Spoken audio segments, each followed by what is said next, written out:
नमस्कार मेरे प्यारे दोस्तों, मैं वैभव एक बार फिर से आप सभी का स्वागत करता हूं आपके अपने ऑनलाइन प्लेटफॉर्म पर। आप सभी मेरे भाई बहनों का बहुत बहुत स्वागत है। जल्दी से सारे लोग आ जाइए, फिर आज के सेशन की हम लोग शुरुआत करेंगे। और सीटेट के एग्जाम को ध्यान में रखते हुए हम लोग चाइल्ड डेवलपमेंट एंड पेडागोजी के क्वेश्चंस को करने वाले हैं, साइकोलॉजी के क्वेश्चंस को करने वाले हैं, जो कि आपके पेपर 1 पेपर 2 दोनों के लिए काफी इंपॉर्टेंट हो सकते हैं। तो जितने मेरे भाई बहन जुड़ते चल रहे हैं, आप लोगों से निवेदन करूंगा, सेशन को एक बार आप सभी लोग अपने अपने स्तर पर लाइक कर दीजिएगा, शेयर कर दीजिएगा, ताकि बाकी साथियों तक भी ये सेशन पहुंच सके और बाकी साथी भी जुड़ सके। और चैनल पर पहली बार है या फिर चैनल को अभी तक सब्सक्राइब नहीं किया, तो आप लोगों से निवेदन करूंगा चैनल को सब्सक्राइब भी जरूर कर लीजिए, ताकि जब भी हम लोग लाइव आते हैं तो उसकी नोटिफिकेशन आपको मिलती रहा करे। तो आज का सेशन बहुत ही इंपॉर्टेंट होने वाला है, क्योंकि आज के सेशन में हम लोग बाल विकास एवं शिक्षा शास्त्र चाइल्ड डेवलपमेंट एंड पेडागोजी के क्वेश्चंस को करने वाले हैं। और ये जो प्रश्न हम लोग आज के सेशन में करेंगे, ये सीटेट के पेपर 1 और पेपर 2 दोनों के लिए बहुत ही हेल्पफुल होने वाले हैं। तो चलिए शुरू करेंगे आज की क्लास को। पहले प्रश्न के साथ शुरुआत करेंगे। पहला प्रश्न आसान सा प्रश्न है, आसान से प्रश्न के साथ हम लोग शुरुआत करेंगे। पहला प्रश्न कह रहा है, बच्चे के सर्वांगीण विकास का अर्थ क्या होता है? शारीरिक विकास होता है, मानसिक विकास होता है, सामाजिक विकास होता है, या फिर उपरोक्त सभी होता है? तो बच्चे के सर्वांगीण विकास की बात हो रही है, ओवरऑल डेवलपमेंट की बात हो रही है। और जब हम लोग ओवरऑल डेवलपमेंट की बात कर रहे हैं, तो इसका अर्थ क्या होता है? इसका अर्थ होता है शारीरिक विकास भी हो, मानसिक विकास भी हो, सामाजिक विकास भी हो। ठीक है, तो उपरोक्त सभी हो जाएगा। तो पहले प्रश्न का ऑप्शन संख्या डी यहाँ पर बिल्कुल करेक्ट हो जाएगा। तो पहला प्रश्न आसान था, लेकिन आगे आगे जैसे हम लोग बढ़ेंगे, प्रश्नों का लेवल भी थोड़ा सा बढ़ता चलेगा। ठीक है, दूसरे प्रश्न की तरफ चलेंगे। दूसरा प्रश्न आपसे कह रहा है, सीखना एक अस्थायी परिवर्तन है। ये किसने कहा है? स्किनर ने कहा है, पावलोव ने कहा है, थॉर्नडाइक ने कहा है, क्रो एंड क्रो ने कहा है। दूसरे प्रश्न की बात करेंगे, तो सीखना जो है ये एक अस्थायी परिवर्तन होता है। ये किसने कहा है? स्किनर ने, पावलोव ने, थॉर्नडाइक ने, क्रो एंड क्रो ने। दूसरे प्रश्न का आंसर करेंगे सभी मेरे भाई बहन। दूसरे प्रश्न का आंसर करेंगे तो करेक्ट आंसर क्या हो जाएगा? तो आपको हो गया ऑप्शन संख्या ए हो जाएगा। स्किनर का कथन है। ठीक है, सीखना एक अस्थायी परिवर्तन है, किसका कथन है? तो आप कहोगे स्किनर का कथन है। ठीक है, क्रो एंड क्रो की अगर हम लोग बात करें, तो क्रो एंड क्रो ने कहा है कि जो सीखना है वो आदतों, ज्ञान और दृष्टिकोण का अधिग्रहण है। ठीक है, तो ये किसने कहा? तो ये क्रो एंड क्रो ने कहा है कि जो सीखना है, जो लर्निंग है, वो हमारी आदतों का, ज्ञान का और दृष्टिकोण का अधिग्रहण है। तो ये क्रो एंड क्रो ने कहा था। अस्थायी परिवर्तन है, ये स्किनर ने कहा। ऑप्शन संख्या ए यहाँ पर बिल्कुल करेक्ट हो जाएगा। तीसरे प्रश्न की तरफ चलेंगे। पियाजे के अनुसार संज्ञानात्मक विकास के कितने चरण होते हैं? 3 होते हैं, 4 होते हैं, 5 होते हैं, 2 होते हैं। एकदम बेसिक लेवल से हम लोग चल रहे हैं। ठीक है, एकदम बेसिक लेवल से चल रहे हैं और ठीक है, लेवल आगे आगे जैसे चलेंगे बढ़ता चलेगा। ठीक है, तो बताइएगा क्या हो जाएगा। इस प्रश्न की बात करेंगे तो पियाजे के अनुसार जो कॉग्निटिव डेवलपमेंट है, उसके कितने चरण बताए हैं? तो आपको हो गया ऑप्शन संख्या बी हो जाएगा। 4 चरण बताए हैं। कई बार आपसे क्या करता है, कई बार आपसे ठीक है इसका क्रम भी पूछ लेता है। ठीक है, तो अगर हम लोग बात करें तो जो पहली एज होती है वो सेंसरी मोटर एज होती है। ठीक है, अगर हम लोग बात करेंगे तो जो पहली एज होती है वो आपकी कौन सी होती है? वो होती है आपकी सेंसरी मोटर एज होती है, जो कि 0 से 2 साल तक होती है। ठीक है, इसके बाद अगर हम लोग बात करेंगे तो इसके बाद जो दूसरी अवस्था होती है कॉग्निटिव डेवलपमेंट की, वो है प्री ऑपरेशनल। ठीक है, क्या है? तो वो है प्री ऑपरेशनल स्टेज होती है, जो 2 से 7 साल तक होती है। ठीक है, इसके बाद अगर हम लोग बात करेंगे, इसके बाद कॉन्क्रीट ऑप्शन जो है ऑपरेशनल होती है। ठीक है, कॉन्क्रीट ऑपरेशनल स्टेज होती है, कॉन्क्रीट ऑपरेशनल स्टेज होती है, जो कि 7 से 12 वर्ष होती है। और लास्ट वाली जो स्टेज होती है वो होती है फॉर्मल ऑपरेशनल स्टेज होती है। ठीक है, फॉर्मल ऑपरेशनल स्टेज होती है, ये ध्यान रखिएगा। तो अगर हम लोग बात करेंगे तो इस तरीके से पियाजे ने, ठीक है, पियाजे ने अपनी जो कॉग्निटिव डेवलपमेंट की जो थ्योरी है, संज्ञानात्मक विकास जो है इनका, उसको इन्होंने 4 स्टेज में बांटा है। इसका क्रम भी याद रखेंगे। सबसे पहले सेंसरी मोटर है, 0 से 2 वर्ष तक के बच्चे। इसके बाद प्री ऑपरेशनल 2 से 7 वर्ष के बच्चे। इसके बाद कॉन्क्रीट ऑपरेशनल 7 से 12, और सबसे लास्ट में अगर हम लोग बात करेंगे तो फॉर्मल ऑपरेशनल, ठीक है, 12 से 18 वर्ष की आयु के बच्चे। तो 4 एज में इन्होंने बांटा है। अगले प्रश्न की तरफ चलेंगे। ऑपरेंट कंडीशनिंग सिद्धांत किसने प्रस्तुत किया? बताइएगा क्या हो जाएगा। तो अगर हम लोग बात करेंगे तो ऑपरेंट जो कंडीशनिंग का सिद्धांत जो है वो किसने प्रस्तुत किया है? स्किनर है, पावलोव है, थॉर्नडाइक है, या फिर वाटसन है? चौथे प्रश्न की बात करेंगे, ऑपरेंट कंडीशनिंग का सिद्धांत किसने प्रस्तुत किया? चलिए जल्दी से सारे मेरे भाई आंसर करेंगे, क्या हो जाएगा इस प्रश्न का आंसर करेंगे। तो करेक्ट आंसर कर दोगे ऑप्शन संख्या ए हो जाएगा, स्किनर ने। ठीक है, किसने? स्किनर कर दोगे। अच्छा, स्किनर का जो सिद्धांत है वो और किस नाम से जाना जाता है? तो आप कहोगे सक्रिय अनुबंधन का सिद्धांत। ठीक है, स्किनर के सिद्धांत को और कई सारे नामों से भी जाना जाता है, उनको भी याद रखिएगा। जैसे आपसे कह दे सक्रिय अनुबंधन का सिद्धांत। ठीक है, सक्रिय अनुबंधन का सिद्धांत हो गया। इसके अलावा अगर हम लोग बात करें पुनर्बलन का सिद्धांत हो गया, ठीक है, सक्रिय अनुबंधन का सिद्धांत हो गया। इसके अलावा अगर हम लोग बात करेंगे तो पुनर्बलन का सिद्धांत हो गया, ठीक है, सक्रिय अनुबंधन का सिद्धांत, पुनर्बलन का सिद्धांत हो गया, क्रिया प्रसूत अनुकूलन का सिद्धांत हो गया, ठीक है, क्रिया प्रसूत अनुकूलन का सिद्धांत हो गया, क्रिया प्रसूत अनुकूलन का सिद्धांत हो गया। तो ये अलग अलग नाम है स्किनर के थ्री के, जिनसे बार बार प्रश्न बनता है, ठीक है। तो क्रिया प्रसूत अनुकूलन का सिद्धांत, पुनर्बलन का सिद्धांत, सक्रिय अनुबंधन का सिद्धांत, ऑपरेंट कंडीशनिंग का सिद्धांत जो है ये किसका है, स्किनर का है।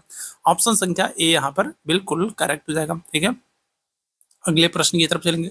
सामाजिक अधिगम सिद्धांत किसने दिया है, बताइएगा क्या जाएगा। तो सामाजिक अधिगम सिद्धांत अगर हम लोग बात करेंगे तो सोशल लर्निंग थ्योरी किसका है, सोशल लर्निंग थ्योरी किसने दी है, तो पियाजे है, वेंदुरा है, ब्रूनर है, वैगोस्की है, क्या हो जाएगा। पांचवें प्रश्न की बात करेंगे।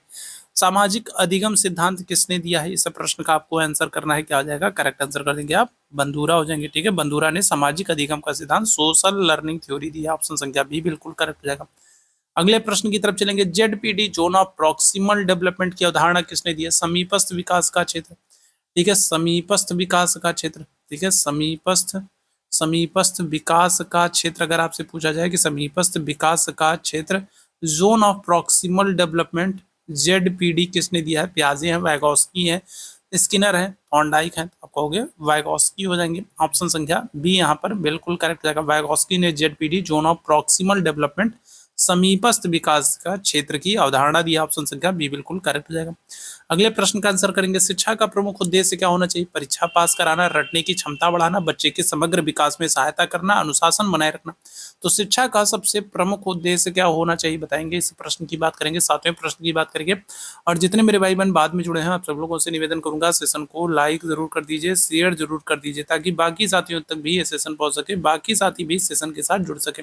चैनल पर पहली बार है तो सब्सक्राइब जरूर कर लीजिए, ताकि जब भी हम लोग लाइव आते हैं तो उसकी नोटिफिकेशन आपको अनिवार्य रूप से और सबसे पहले मिलती रहा करे। तो शिक्षा का प्रमुख उद्देश्य क्या हो जाना है, क्या आंसर करेंगे, तो आप कहोगे बच्चे का समग्र विकास करना है, ठीक है। अगर हम लोग बात करेंगे तो बच्चे का समग्र विकास करने में सहायता करना शिक्षा का प्रमुख उद्देश्य होना चाहिए, ऑप्शन संख्या सी बिल्कुल करेक्ट हो जाएगा। अगले प्रश्न की तरफ चलेंगे। एक शिक्षक को विद्यार्थियों में क्या विकसित करना चाहिए, प्रतिस्पर्धा, जिज्ञासा और सोचने की क्षमता, भय, आज्ञाकारिता। तो एक शिक्षक को अपने विद्यार्थियों में क्या विकसित करना चाहिए, क्या विकसित करने के लिए प्रयत्नशील रहना चाहिए, प्रतिस्पर्धा, जिज्ञासा और सोचने की क्षमता, भय, आज्ञाकारिता। तो आप कहेंगे जिज्ञासा, ठीक है, जिज्ञासा और सोचने की क्षमता को विकसित करना चाहिए, ऑप्शन संख्या बी बिल्कुल करेक्ट हो जाएगा, ठीक है। अगले प्रश्न का आंसर करेंगे। बाल केंद्रित शिक्षा का अर्थ क्या है, शिक्षक केंद्रित हो, विषय केंद्रित हो, छात्र केंद्रित हो, परीक्षा केंद्रित हो। तो बाल केंद्रित शिक्षा का अर्थ क्या है, वर्तमान में अगर हम लोग बात करेंगे शिक्षा का स्वरूप कैसा है, तो आप कहोगे बाल केंद्रित हो। और बाल केंद्रित शिक्षा का अर्थ क्या है कि छात्र केंद्रित शिक्षा होनी चाहिए, ऑप्शन संख्या क्या होनी चाहिए, तो सी बिल्कुल करेक्ट हो जाएगा, छात्र केंद्रित शिक्षा होनी चाहिए, ठीक। अगले प्रश्न का आंसर करेंगे। लर्निंग बाय डूइंग का सिद्धांत किसने दिया, महात्मा गांधी ने, जॉन डेवी ने, फ्रोबेल ने, पावलोव ने, क्या हो जाएगा। लर्निंग बाय डूइंग का सिद्धांत किसने दिया है, क्या आंसर करोगे। लर्निंग बाय डूइंग का सिद्धांत किसने दिया है, महात्मा गांधी, जॉन डेवी है, फ्रोबेल है, पावलोव है, क्या हो जाएगा, तो आप कहोगे जॉन डेवी हो जाएंगे, ऑप्शन संख्या बी बिल्कुल करेक्ट हो जाएगा, जॉन डेवी हो जाएंगे, ठीक। अगले प्रश्न का आंसर करेंगे। शिक्षा का मनोवैज्ञानिक आधार क्या है, शिक्षण विधि, अधिगम की प्रक्रिया, परीक्षा प्रणाली, पाठ्यक्रम, क्या हो जाएगा। 11वें प्रश्न की बात करेंगे। शिक्षा का मनोवैज्ञानिक आधार क्या है, शिक्षण विधि है, अधिगम की प्रक्रिया है, परीक्षा प्रणाली है, पाठ्यक्रम है, क्या आ जाएगा, आप कहोगे शिक्षण विधि हो जाएगा, ऑप्शन संख्या ए बिल्कुल करेक्ट हो जाएगा, ठीक है। शिक्षा का मनोवैज्ञानिक आधार क्या है, तो आप कहोगे शिक्षण विधि, ऑप्शन संख्या ए हो जाएगा। अगले प्रश्न की तरफ चलेंगे। बच्चों में स्व की भावना किस आयु में विकसित होती है, प्रारंभिक बचपन, किशोरावस्था, शैशवावस्था, प्रौढ़ावस्था, क्या हो जाएगा। तो बच्चों में स्व की भावना अगर हम लोग बात करेंगे तो किस आयु में विकसित होती है, 12वें प्रश्न की बात करेंगे, क्या हो जाएगा।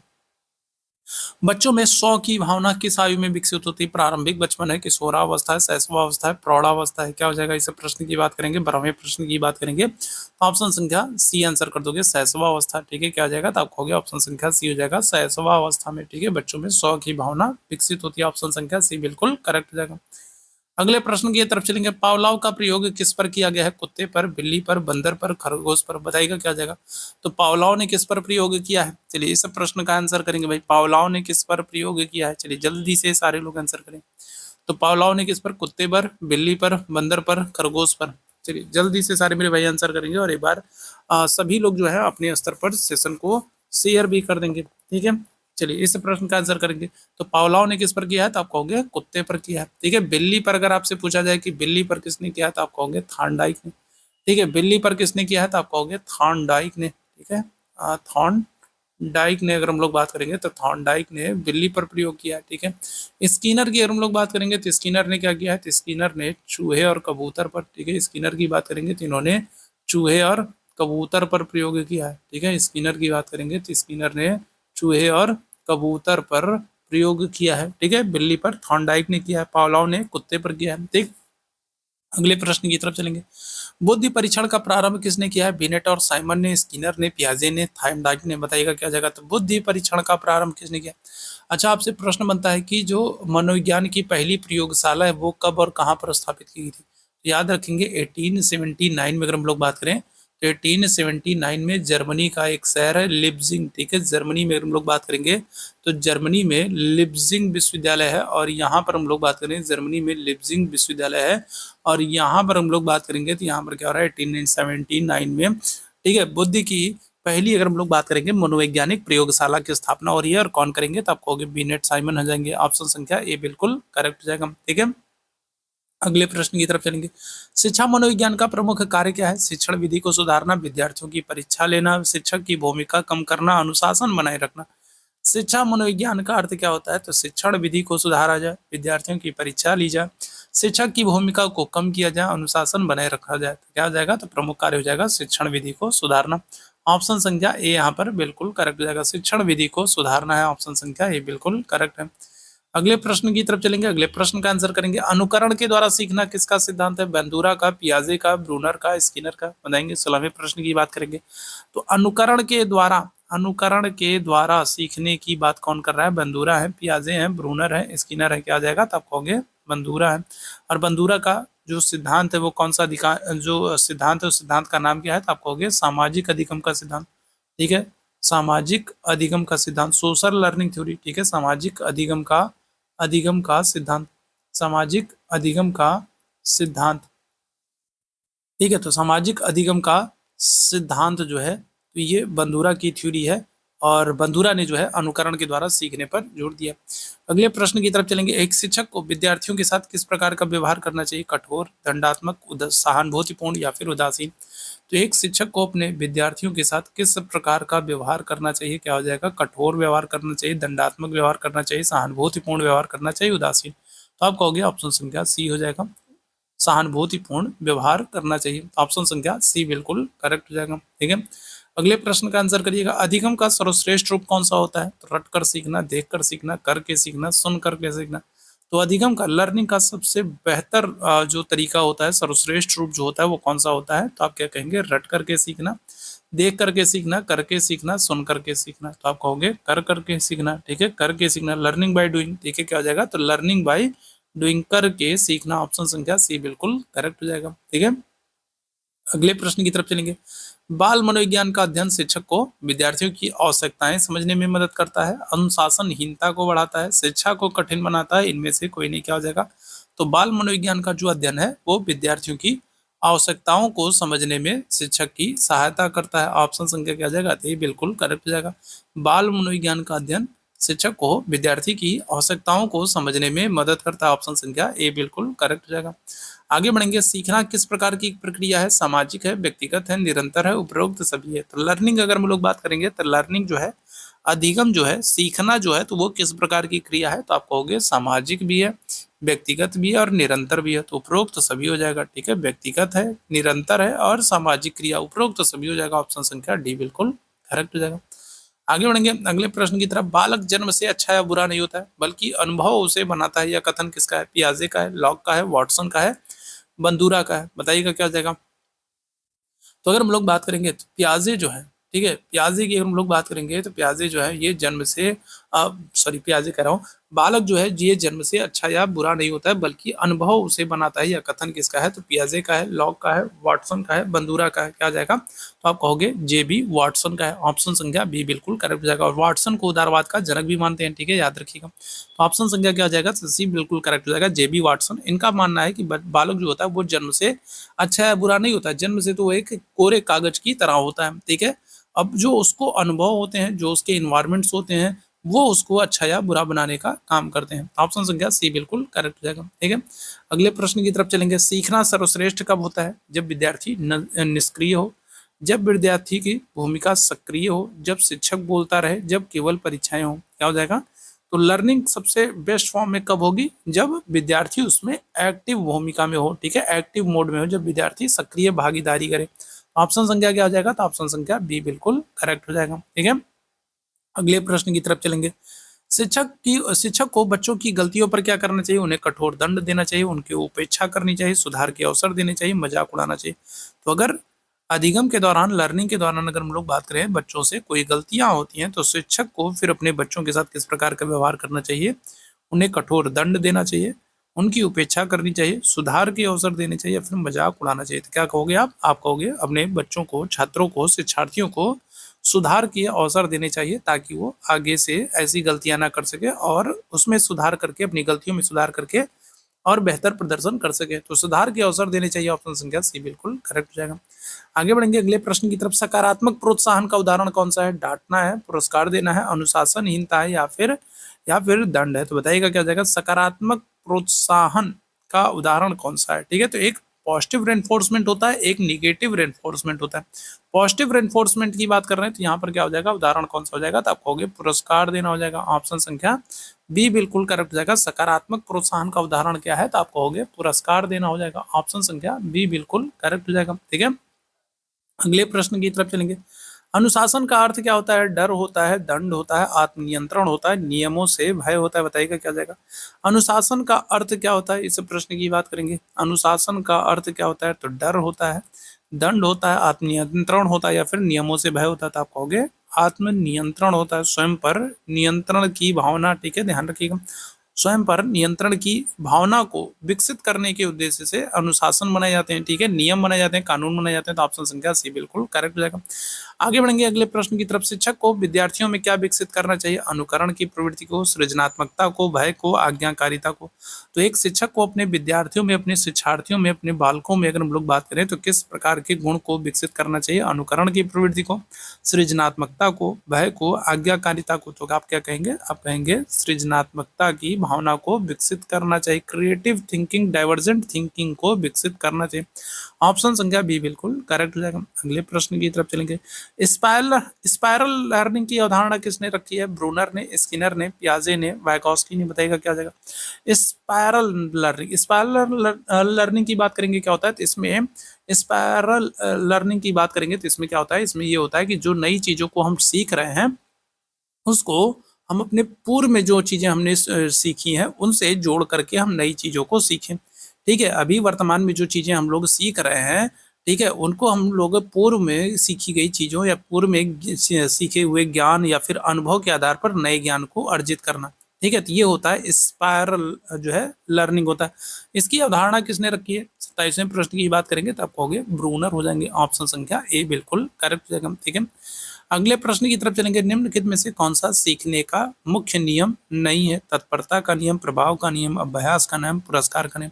तो सीखने की अगर हम लोग बात करेंगे, तो 3 प्रमुख नियम दिए गए हैं, और इसमें से आपसे पूछ रहा है कौन सा नहीं है। तो तत्परता का नियम, प्रभाव का नियम, अभ्यास का नियम, पुरस्कार का नियम। क्या हो जाएगा? तो तत्परता का नियम भी है, प्रभाव का नियम भी है, अभ्यास का नियम भी है, पुरस्कार का नियम नहीं है। तो ऑप्शन संख्या डी यहाँ पर बिल्कुल करेक्ट हो जाएगा, पुरस्कार का नियम नहीं है। ठीक है, अगले प्रश्न की तरफ चलेंगे। स्कैफोल्डिंग शब्द का प्रयोग किसने किया? वैगॉस्की ने किया, ब्रूनर ने किया, स्किनर ने किया, पियाजे ने किया। बताएंगे क्या जाएगा? तो स्कैफोल्डिंग शब्द का प्रयोग किसने किया? स्कैफोल्डिंग शब्द का प्रयोग किसने किया? तो वैगॉस्की ने किया है, ब्रूनर ने किया, स्किनर ने किया, पियाजे ने। तो देखिए, इस स्कैफोल्डिंग शब्द का प्रयोग वैगॉस्की ने भी किया है और ब्रूनर ने भी किया। लेकिन अगर आपसे पहले पूछ ले कि पहले किसने किया, तो आप कहोगे वैगॉस्की ने किया। ठीक है, ध्यान रखिएगा। तो पहले किसने किया है? तो पहले वैगॉस्की ने किया। स्कैफोल्डिंग शब्द का प्रयोग पहले वैगॉस्की ने किया। ठीक है, तो ऑप्शन संख्या ए यहाँ पर आंसर हो जाएगा। अगर वैगॉस्की ऑप्शन में नहीं रहते हैं, तो फिर हम लोग ब्रूनर के साथ जाएंगे। ठीक है, अगले प्रश्न की तरफ चलेंगे। बुद्धि का सर्वोत्तम मापक क्या है? अंक तालिका तैयार करना, सामाजिक व्यवहार का ज्ञान करना, समस्या समाधान की क्षमता का विकास करना, कक्षा में अनुशासन बनाए रखना। बुद्धि का सर्वोत्तम मापक क्या है? क्या हो जाएगा? इस प्रश्न की बात करेंगे तो अंक तालिका, सामाजिक व्यवहार, समस्या समाधान की क्षमता, कक्षा में अनुशासन। बुद्धि का सर्वोत्तम मापक। क्या हो जाएगा, तो आप कहोगे समस्या समाधान की क्षमता। ठीक है, क्या हो जाएगा, तो प्रॉब्लम सॉल्विंग की जो कैपेबिलिटी है, जो एबिलिटी है, ठीक है, वो बुद्धि का सर्वोत्तम मापक है। ऑप्शन संख्या क्या आ जाएगा, तो सी यहाँ पर बिल्कुल करेक्ट हो जाएगा। ठीक है, अगले प्रश्न का आंसर करेंगे, बच्चों की रुचि किस पर निर्भर करती है, शिक्षक की शैली पर, पाठ्यक्रम पर, कक्षा के वातावरण पर, या फिर उपरोक्त सभी को। क्या हो जाएगा, तो बच्चों की जो रुचि है, जो उनका इंटरेस्ट है, वो किस पर निर्भर करता है, तो शिक्षक की शैली पर, ये बात भी बिल्कुल सही है। पाठ्यक्रम पर, सिलेबस पर, ये भी बिल्कुल सही है। और कक्षा का जो वातावरण है उस पर भी। तो उपरोक्त सभी चीजें हैं जो बच्चों की रुचि को प्रभावित करते हैं। ठीक है, उपरोक्त सभी चीजों की हम लोग बात करेंगे तो ये सारी चीजें हैं जो बच्चों की रुचि को प्रभावित करते हैं। ठीक है, शिक्षक की जो शिक्षण शैली है वो भी प्रभावित करती है, जो पाठ्यक्रम है वो भी प्रभावित करता है, और कक्षा का जो वातावरण है वो तो प्रभावित करता ही करता है। ठीक है, उपरोक्त सभी हो जाएंगे। अगले प्रश्न की तरफ चलेंगे, मूल्य शिक्षा का प्रमुख उद्देश्य क्या होता है, बच्चे में नैतिक गुणों का विकास करना, परीक्षा में सफलता दिलाना, अनुशासनहीनता को बढ़ाना, प्रतिस्पर्धा बढ़ाना। क्या हो जाएगा, तो मूल्य शिक्षा अगर हम लोग बात करेंगे, मूल्य परक शिक्षा का मुख्य उद्देश्य क्या होता है, 32वें प्रश्न की बात करेंगे। करेक्ट आंसर हो जाएगा, आप कहोगे बच्चों में नैतिक गुणों का विकास करना। ठीक है, क्या हो जाएगा, तो आप कहोगे बच्चों में नैतिक गुणों का विकास करना मूल्य शिक्षा का प्रमुख उद्देश्य होता है। ऑप्शन संख्या ए बिल्कुल करेक्ट हो जाएगा। अगले प्रश्न की तरफ चलेंगे, किसने कहा था शिक्षा जीवन की तैयारी नहीं बल्कि स्वयं एक जीवन है। ठीक है, तो किसने कहा था कि शिक्षा जो है वो जीवन की तैयारी नहीं है बल्कि स्वयं में एक जीवन है। जॉन डेवी, पियाजे, बेनेट, ब्रूनर। 33वें प्रश्न की बात करेंगे, क्या आ जाएगा, तो किसने कहा है कि शिक्षा जो है वो जीवन की तैयारी नहीं है बल्कि अपने आप में ही एक जीवन है। क्या हो जाएगा, तो आप कहोगे जॉन डेवी ने कहा है। ऑप्शन संख्या ए यहाँ पर बिल्कुल करेक्ट हो जाएगा, जॉन डीवी ने कहा है। ठीक है, ऑप्शन संख्या ए बिल्कुल करेक्ट होगा। कौन सा विकास सबसे पहले होता है, शारीरिक, मानसिक, सामाजिक या फिर भावनात्मक, बताएंगे। तो अगर हम लोग बात करेंगे तो यहाँ पर कौन सा डेवलपमेंट सबसे पहले होता है, शारीरिक डेवलपमेंट होता है, ठीक है, मानसिक विकास होता है, सामाजिक विकास होता है, भावनात्मक विकास होता है। क्या हो जाएगा, कौन सा विकास सबसे पहले होता है, तो आप कहोगे शारीरिक विकास सबसे पहले होता है। आप देखोगे शारीरिक विकास जो है ये माँ के गर्भ से ही प्रारंभ हो जाता है। जब बच्चा माँ के गर्भ में रहता है तभी से उसका शारीरिक विकास प्रारंभ हो जाता है। सबसे पहले जो विकास प्रारंभ होता है वो आप कहोगे शारीरिक विकास होता है। ठीक है, हाथ पैर उंगलियां वहीं से बनना प्रारंभ हो जाती हैं। आगे बढ़ेंगे अगले प्रश्न की तरफ, बालक की पूर्व ज्ञान का उपयोग किस शिक्षण पद्धति में होता है, निर्माणवादी दृष्टिकोण में, पारंपरिक दृष्टिकोण में, शिक्षक केंद्रित दृष्टिकोण में, या फिर याद करने की पद्धति में। तो बालक की अगर हम लोग बात करेंगे तो बालक के जो पूर्व ज्ञान होता है, प्रायर नॉलेज जो होती है, उसका उपयोग कहाँ पर किस शिक्षण पद्धति में किया जाता है, बालक के पूर्व ज्ञान का प्रयोग किस शिक्षण में किया जाता है, निर्माणवादी दृष्टिकोण में, पारंपरिक दृष्टिकोण में, शिक्षक केंद्रित दृष्टिकोण में, या फिर याद करने की पद्धति में। क्या हो जाएगा, तो आप कहेंगे करेक्ट आंसर हो जाएगा आपका ऑप्शन संख्या ए हो जाएगा। ठीक है, निर्माणवादी दृष्टिकोण में बच्चा पूर्व में जो चीजें सीखा रहता है, पूर्व में जो उसने लर्निंग की है, पूर्व में जो उसको अनुभव प्राप्त हुआ है, उसी के आधार पर फिर क्या करता है, वो नए ज्ञान का, नए अधिगम का निर्माण करता है, नई चीजों को सीखता है। तो ये निर्माणवादी दृष्टिकोण का आधार होता है। ऑप्शन संख्या ए बिल्कुल करेक्ट हो जाएगा। अगले प्रश्न का आंसर करेंगे, बालक सबसे अधिक किससे सीखता है, पुस्तकों से, शिक्षकों से, अपने अनुभव से, या फिर माता पिता से। तो बालक सबसे अधिक किससे सीखता है, क्या हो जाएगा, तो बालक का सबसे ज्यादा अधिगम किससे होता है, तो आप कहोगे अपने अनुभव से होता है। ऑप्शन संख्या क्या आ जाएगा, तो सी बिल्कुल करेक्ट हो जाएगा। ठीक है, पुस्तकों से भी सीखता है, माता पिता से भी सीखता है, शिक्षकों से भी सीखता है, लेकिन जो अपने अनुभव से सीखता है ना, वो ज्यादा समय तक उसके दिमाग में बना रहता है। ठीक है, ज्यादा बेहतर तरीके से, और सबसे ज्यादा चीजें जो है वो अपने अनुभव से सीखता है। तो ऑप्शन संख्या क्या हो जाएगा, सी बिल्कुल करेक्ट हो जाएगा। ठीक है, अगले प्रश्न की तरफ चलेंगे, शिक्षक का प्रमुख कार्य क्या है, अनुशासन बनाए रखना, ज्ञान देना, सीखने की परिस्थितियां तैयार करना, परीक्षा लेना। क्या आ जाएगा, तो एक शिक्षक का, एक टीचर का, एक अध्यापक का प्रमुख कार्य क्या होता है, अपने बच्चों के प्रति, अपने शिक्षार्थियों के प्रति, अपने छात्रों के प्रति। क्या हो जाएगा, तो आप कहोगे सीखने की स्थितियां तैयार करना। ठीक है, सीखने की स्थितियां तैयार करना, या सीखने के लिए भिन्न भिन्न परिस्थितियां प्रदान करना। ऑप्शन संख्या क्या आ जाएगा, तो सी बिल्कुल करेक्ट हो जाएगा। ठीक है, अगले प्रश्न की तरफ चलेंगे, विकास की प्रकृति क्या है, रैखिक है, क्रमिक और सतत है, असतत है, या फिर अनियमित है। क्या हो जाएगा, तो विकास की प्रकृति कैसी होती है, डेवलपमेंट अगर हम लोग बात करेंगे तो वो कैसा होता है, तो आप क्या कहोगे, तो आप कहोगे क्रमिक होता है और सतत होता है। ठीक है, जो डेवलपमेंट होता है वो कैसा होता है, तो आप कहोगे क्रमिक होता है और सतत होता है। तो ऑप्शन संख्या क्या आ जाएगा, तो बी यहाँ पर बिल्कुल करेक्ट हो जाएगा। ठीक, अगले प्रश्न की तरफ चलेंगे, पियाजे के अनुसार 7 से 11 वर्ष का बच्चा किस अवस्था में आएगा। तो आज ही मैंने पियाजे की संज्ञानात्मक विकास की चारों अवस्थाओं को आप लोगों को बताया था। ठीक है, आज ही के सेशन मैंने आप लोगों को पियाजे के संज्ञानात्मक कॉग्निटिव डेवलपमेंट के चारों स्टेजों को क्रम से बताया था। अब बताइएगा 7 से 11 वर्ष की आयु का जो बच्चा है वो किस एज में आएगा। तो सेंसरी मोटर में अगर हम लोग बात करेंगे तो सेंसरी मोटर में 0 से 2 वर्ष का बच्चा आता है। प्री ऑपरेशनल में अगर हम लोग बात करेंगे तो 2 से 7 वर्ष का बच्चा आता है। ठीक है, कॉन्क्रीट ऑपरेशनल में अगर हम लोग बात करेंगे 7 से 11 या फिर कहें 12 वर्ष का बच्चा आता है। ठीक है, और 12 से 18 की हम लोग बात करेंगे तो ये फॉर्मल ऑपरेशनल में आता है। तो क्या हो जाएगा, तो 7 से 11 की बात हो रही है तो आप कहोगे कॉन्क्रीट ऑपरेशनल ठोस संक्रियात्मक अवस्था में आएगा। ऑप्शन संख्या सी बिल्कुल करेक्ट हो जाएगा। अगले प्रश्न की तरफ चलेंगे। संज्ञानात्मक संघर्ष कॉग्निटिव कॉन्फ्लिक्ट से क्या आशय होता है, भ्रम बढ़ता है, नया अधिगम होता है, बच्चा असफल होता है, ध्यान भटकता है। तो संज्ञानात्मक संघर्ष से अगर हम लोग बात करेंगे, कॉग्निटिव संघर्ष, जब दो होशियार लोग जानकार लोग मिलते हैं तो क्या होता है, तो उनका जो संज्ञानात्मक विकास है उनमें क्या होता है, जो संज्ञान होता है उनका, उनके बीच में क्या होता है, कॉन्फ्लिक्ट होता है। ये कहते हैं हम सही है, ये कहते हैं हम सही है। ठीक है, तो इस तरीके की जब स्थितियां होती हैं तो उससे क्या होता है, उससे नया अधिगम, नई लर्निंग होती है, नया ज्ञान प्राप्त होता है। ऑप्शन संख्या क्या जाएगा, तो बी आंसर हो जाएगा। ठीक है, अगले प्रश्न की तरफ चलेंगे। बालक समाज में रहकर सीखता है, यह विचार किसका है, वाइगॉस्की का है, पियाजे का है, स्किनर का है, ब्रूनर का है। तो बालक जो भी कुछ सीखता है वो समाज में रह करके ही सीखता है। ये बात किसने कही है, वाइगॉस्की ने कही है, पियाजे ने कही है, स्किनर ने कही है, ब्रूनर ने कही है। क्या हो जाएगा इस प्रश्न का आंसर, तो आप कहेंगे ऑप्शन संख्या ए हो जाएगा, वाइगॉस्की ने कही है। ठीक है, किसने, वाइगॉस्की ने। बालक समाज में ही रहकर चीजों को सीखता है, ये वाइगॉस्की ने कहा। ऑप्शन संख्या ए बिल्कुल करेक्ट हो जाएगा। अगले प्रश्न की तरफ चलेंगे, अगले प्रश्न का आंसर करेंगे। चलिए अगले प्रश्न, चलिए इस प्रश्न का आंसर करेंगे। क्या हो जाएगा, तो सीखने की प्रक्रिया में सबसे महत्वपूर्ण भूमिका किसकी होती है, शिक्षक की, विद्यार्थी की, पाठ्यपुस्तक की, या फिर परीक्षा की। तो क्या हो जाएगा, तो आपको पता है आज के समय में बाल केंद्रित शिक्षा की बात होती है। तो जो केंद्र में होता है वो कौन होता है, वो विद्यार्थी होता है। सीखने की प्रक्रिया में सबसे महत्वपूर्ण भूमिका किसकी होती है, विद्यार्थी की होती है, क्योंकि जो भी अधिगम होता है वो किसके लिए होता है, वो विद्यार्थी के लिए होता है। विद्यार्थी को केंद्र में रख करके अधिगम की सारी प्रक्रियाएं होती हैं, तो विद्यार्थी महत्वपूर्ण भूमिका होती है। अगले प्रश्न की तरफ चलेंगे। बच्चे के व्यवहार में स्थायी परिवर्तन किससे आता है, अभ्यास से, अनुभव से, अनुशासन से, या फिर दंड से। तो बालक के व्यवहार में जो अस्थायी परिवर्तन होता है उसी को अधिगम कहते हैं, और उसके व्यवहार में जो अस्थायी परिवर्तन आता है वो किससे आता है, तो आप क्या कहोगे, आप कहोगे अभ्यास करने से, बार बार प्रैक्टिस करने से उसके व्यवहार में क्या होता है, अस्थायी परिवर्तन आता है। तो अभ्यास से। ऑप्शन संख्या क्या आ जाएगा, ए बिल्कुल करेक्ट हो जाएगा। जब वो अभ्यास करता है तभी उसको अनुभव की प्राप्ति होती है। ठीक है, बिना बिना अभ्यास किए, बिना कार्य किए अनुभव नहीं होगा। ठीक है, तो बार बार अभ्यास करने से उसके व्यवहार, उसको अनुभव की प्राप्ति होती है, और इससे क्या होता है, उसके व्यवहार में स्थायी परिवर्तन आता है। आगे बढ़ेंगे अगले प्रश्न की तरफ। शिक्षा अनुभव का पुनर्निर्माण है, ये किसने कहा, तो जॉन डेवी ने कहा है, फ्रोबेल ने कहा है, लॉक ने कहा, हर्बर्ट ने कहा है। क्या हो जाएगा, तो शिक्षा जो है वो अनुभव का पुनर्निर्माण है, ये किसने कहा है, जॉन डेवी ने कहा है, फ्रोबेल ने कहा है, लॉक ने कहा है, हर्बर्ट ने कहा। क्या हो जाएगा, 44वें प्रश्न की बात करेंगे तो आपको हो गया ऑप्शन संख्या ए हो जाएगा, जॉन डेवी ने कहा है। ठीक है, क्या हो जाएगा, तो जॉन डेवी ने कहा। ऑप्शन संख्या ए बिल्कुल करेक्ट हो जाएगा। अगले प्रश्न की तरफ चलेंगे। कौन सा एक अच्छा शिक्षक का गुण नहीं है, सहानुभूति, धैर्य, कठोरता, रचनात्मकता। तो अच्छा गुण नहीं पूछ रहा है। ठीक है, कौन सा एक अच्छे शिक्षक का गुण नहीं है, तो सहानुभूति नहीं है, धैर्य नहीं है, कठोरता नहीं है, रचनात्मकता नहीं है। तो एक अच्छे शिक्षक में आपको सहानुभूति भी होनी चाहिए, धैर्य भी होनी चाहिए, रचनात्मकता भी होनी चाहिए, कठोरता नहीं होनी चाहिए। तो ऑप्शन संख्या सी बिल्कुल करेक्ट हो जाएगा। ठीक है, कठोरता नहीं होनी चाहिए।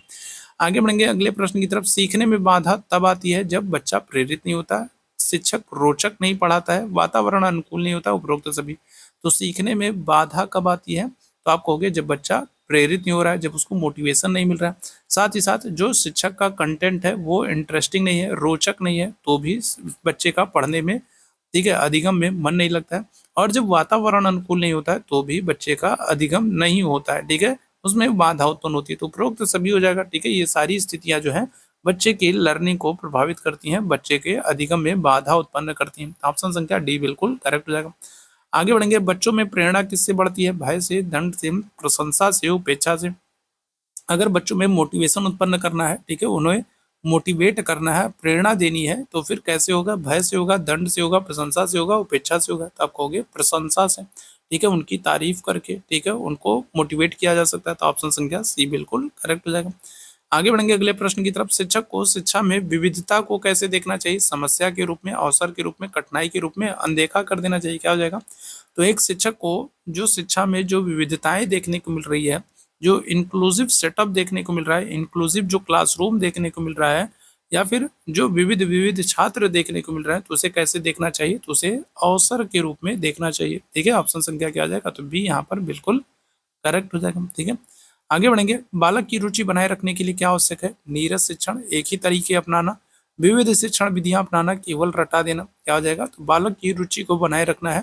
ठीक है, और बेहतर तरीके से शिक्षण करना है तो फिर क्या किया जाए, तो विविध विविध शिक्षण विधियों, शिक्षण कौशल का इस्तेमाल किया जाए, विविध विविध शिक्षण विधियों और कौशलों का इस्तेमाल किया जाए। ऑप्शन संख्या सी बिल्कुल करेक्ट हो जाएगा। आगे बढ़ेंगे। शिक्षा सर्वोच्च उद्देश्य क्या है, चरित्र निर्माण, परीक्षा का उत्तीर्ण करना, ज्ञान प्राप्त करना, नौकरी पाना, क्या हो जाएगा, तो शिक्षा का जो सर्वोत्तम उद्देश्य होता है वो क्या हो जाएगा, आप क्या कहेंगे, चरित्र निर्माण, परीक्षा को उत्तीर्ण करना, ज्ञान प्राप्त करना, नौकरी करना, क्या हो जाएगा, तो आप कहोगे चरित्र निर्माण। ठीक है, शिक्षा का वर्तमान जो सर्वोत्तम जो उद्देश्य होता है वो क्या हो जाएगा, तो आप कहोगे चरित्र निर्माण होना। ठीक है, ऑप्शन संख्या ए बिल्कुल करेक्ट हो जाएगा। तो ये आज का महत्वपूर्ण सेशन था। हम लोगों ने जीके हम लोगों ने सीटेट के एग्जाम को ध्यान में रखते हुए, सीटेट के एग्जाम को ध्यान में रखते हुए हम लोगों ने चाइल्ड डेवलपमेंट एंड साइकोलॉजी, बाल मनोविज्ञान और शिक्षा शास्त्र के कुछ बहुत ही महत्वपूर्ण वाले प्रश्नों को यहाँ पर डिस्कस किया। और ये जो प्रश्न है सीडीपी के, जो चाइल्ड डेवलपमेंट के, जो हम लोगों ने बाल विकास के जो हम लोगों ने प्रश्न किए हैं, ये सीटेट के पेपर 1 की बात करी जाए या फिर पेपर 2 की बात की जाए, दोनों के लिए बहुत ही हेल्पफुल होने वाले हैं। ठीक है, और मैक्सिमम क्वेश्चंस आपको इसी तरीके के और इसी तरीके के प्रश्न आपको सीटेट में देखने को मिलने वाले हैं। ठीक है, तो आज की क्लास में हम लोग बस इतना ही करने वाले हैं। सेशन पसंद आया हो तो सेशन को लाइक जरूर कीजिएगा, शेयर जरूर कीजिएगा ताकि बाकी साथियों तक ये सेशन पहुंच सके। चैनल पर पहली बार हैं तो सब्सक्राइब जरूर कर लीजिएगा ताकि जब भी हम लोग लाइव आते हैं तो उसकी नोटिफिकेशन आपको मिलती रहा करे। तो सेशन को लाइक कर दीजिए, शेयर कर दीजिए, सब्सक्राइब कर दीजिए। अभी के लिए बस इतना ही करेंगे। थैंक यू सो मच, आप सभी मेरे भाई बहनों को मेरे साथ जुड़ने के लिए। Thank you so much.